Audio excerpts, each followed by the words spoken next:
107 இடங்கள் வென்றாலும் ஆட்சி அமைக்க முடியாத நிலை இருக்குமா? 234 இது தமிழ்நாடு சட்டமன்றத்தின் மொத்த இடங்கள்.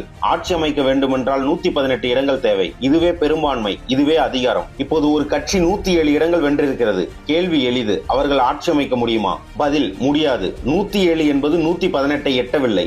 11 இடங்கள் குறைவு. பெரும்பான்மை இல்லை. பெரும்பான்மை இல்லை எனில் முதல்வர் பதவியேற்பு இல்லை, அமைச்சரவை இல்லை, ஆட்சியும் இல்லை. இங்கே ஒரு முக்கியமான நிலை உருவாகிறது.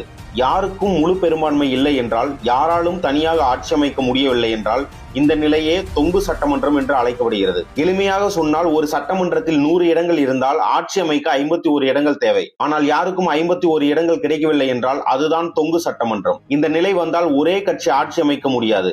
கட்சிகள் கூட்டணி அமைக்க முயற்சி செய்வார்கள். சில நேரங்களில் அரசியல் குழப்பம் ஏற்படும். அடுத்து என்ன நடக்கும்? ஆளுநர் மிகப்பெரிய கட்சியை அழைப்பார். நீங்கள் பெரும்பான்மை நிரூபிக்கவும் என்று வாய்ப்பு தருவார். இங்கே ஒரு முக்கியமான உண்மை, 6 மாதங்கள் காத்திருக்கலாம் என்பது தவறு. உண்மை என்னவென்றால், சில நாட்கள் அல்லது சில வாரங்களே கொடுக்கப்படும். இந்த காலத்திற்குள் சட்டமன்றத்தில் நம்பிக்கை வாக்கெடுப்பு நடைபெறும்.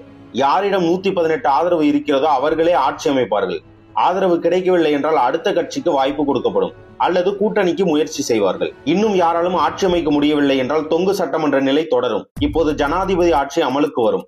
அதன் பிறகு மறுதேர்தல் நடைபெறும். 6 மாத விதி என்பது முதல்வர் உறுப்பினராக வேண்டிய காலம் மட்டும். அது ஆட்சி அமைப்பதற்கான கால அவகாசம் அல்ல. அதனால் 107 ஒரு பலம்.